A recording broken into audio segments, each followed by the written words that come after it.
a la Cátedra de la Secretaría de la Cultura, a Jorge, que nos recibe aquí, también junto con la Bolivariana, dos universidades novísimas, y a la amiga Kiana, que el año pasado nos recibió en la Universidad de Lanús.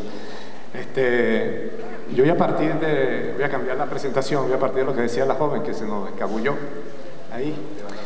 Claro, un poco cómo se afecta a Argentina, pero, o sea, nosotros vemos los embates de un deslave, de la ola, un maremoto, lo que sea, en lo local, nos afecta en lo local, pero las explicaciones no son locales, sino en el sistema mundo, porque estamos inmersos a partir de 1492 en ese sistema, que desde la perspectiva de colonial, para nosotros, ahí comienza ese gran relato universal que se llama modernidad, no en el siglo XIX.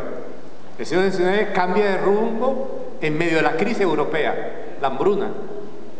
Entonces se dio y tomó un aire. Entonces voy a esto. Lo que yo sí creo que tenemos que aprovechar en la coyuntura, que hay unos hechos históricos que se están desencadenando en América y que comienzan a tener relación con el estado de conciencia de los pueblos. Ahí se genera una ruptura.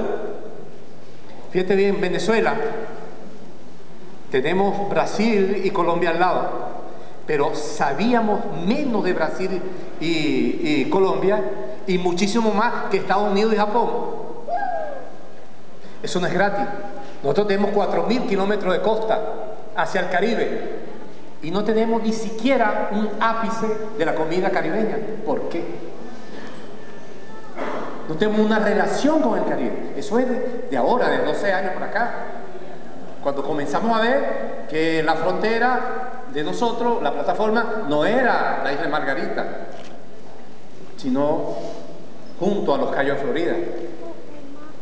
Es decir, hay una imposición de un relato que comienza en 1492. Entonces, fíjense bien, ¿qué es lo que está en crisis? Bueno, el agotamiento de un sistema que tiene dos dimensiones fundamentales, que es la noción de trabajo y producción y la noción de mercado y consumo. Fíjense bien, la media de la población mundial está de los 50 para allá. Todos ustedes son chamos, pues. Que esa población envejecida consume menos. Y los jóvenes ya no consumen toda la basura del sistema capitalista. Entonces hay un quiebre en el sistema.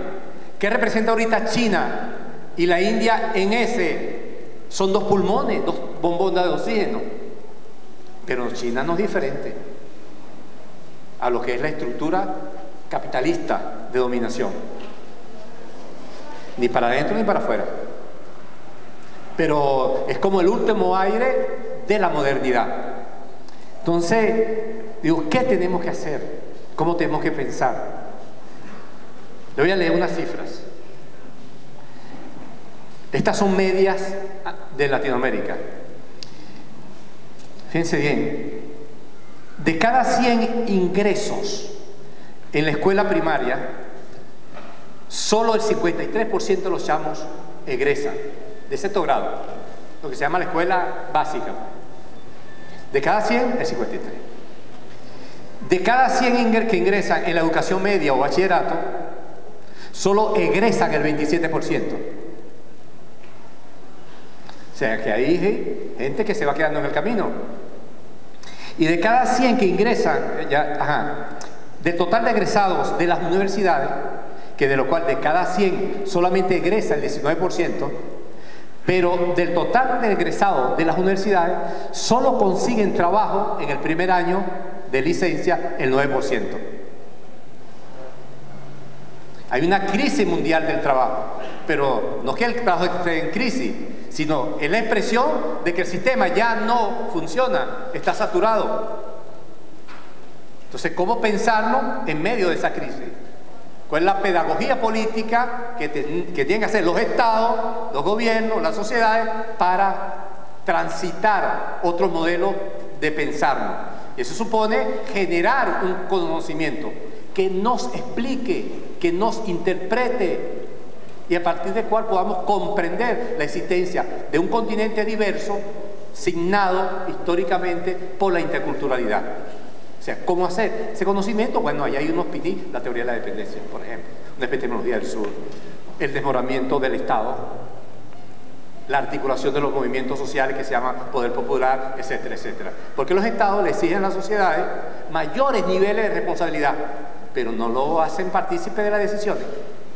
Entonces ahí hay un desfase entre altos niveles de responsabilidad para asumir la crisis, entre comillas, pero no participan de las decisiones. O sea, ¿cómo es eso?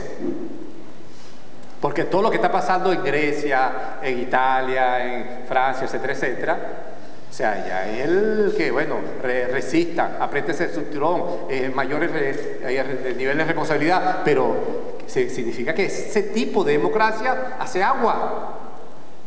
Una democracia que se dibujó universalmente, pero que no cabe en Libia, no cabe en Irán, no cabe en Afganistán, no cabe en España, no cabe en Italia, no cabe en América Latina, nunca cupo.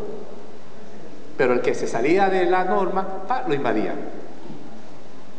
Los gobiernos militares en los años 60, 50, 70, y después el surgimiento de democracias modelo, donde Venezuela fue una democracia modelo, entre comillas, con 83% de pobreza, de los cuales 44% era pobreza crítica y 32% pobreza atroz. Entre el 80 y el 2000 ingresaron a Venezuela más de 400.000 millones de dólares solo por concepto de petróleo.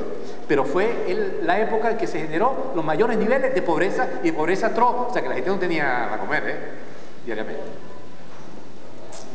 Entonces, ahorita Venezuela, ahorita lo que va septiembre, ha importado 17.000 millones de dólares solo en comida. O sea, quiere decir que hay unas condiciones internas que aumentó la demanda. O sea, la gente está comiendo, por lo menos, pues, a través de diversos programas, etcétera, etcétera. Que también sucedió en Brasil, se aumentó, bueno, la gente. O sea, eso no le gusta al capital, por supuesto. Porque uno de los factores estructurantes, por eso es interesante lo de la teoría de la dependencia, o como lo dice Arturo Escobar, la invención del subdesarrollo. Uno de los factores fundamentales del sistema capitalista es la existencia de la pobreza. Eso está asociado. O sea, si hay capitalismo, hay plusvalía, o sea, es la teoría del plusvalor, pues. O sea, la ganancia no es retribuida, pero hay alguien que se queda con esa ganancia. Es cuando el año pasado y el año antepasado, con la crisis financiera mundial, que hubo crisis y hubo pérdidas. No es que el dinero alguien lo puso en la plaza pública y hizo una fogata. Y no. Eso es dinero electrónico fundamentalmente. Digital, y pasa de una cuenta a otra, se refugia aquí y allá, ese dinero está ahí. Pero no es que se perdió.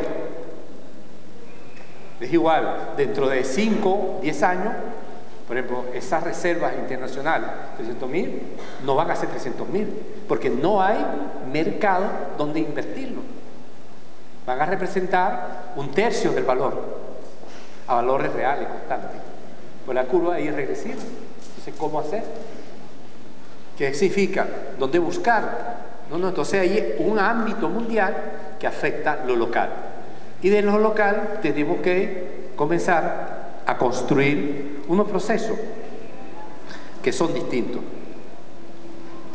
Ya estoy perdido aquí entre mis hojas.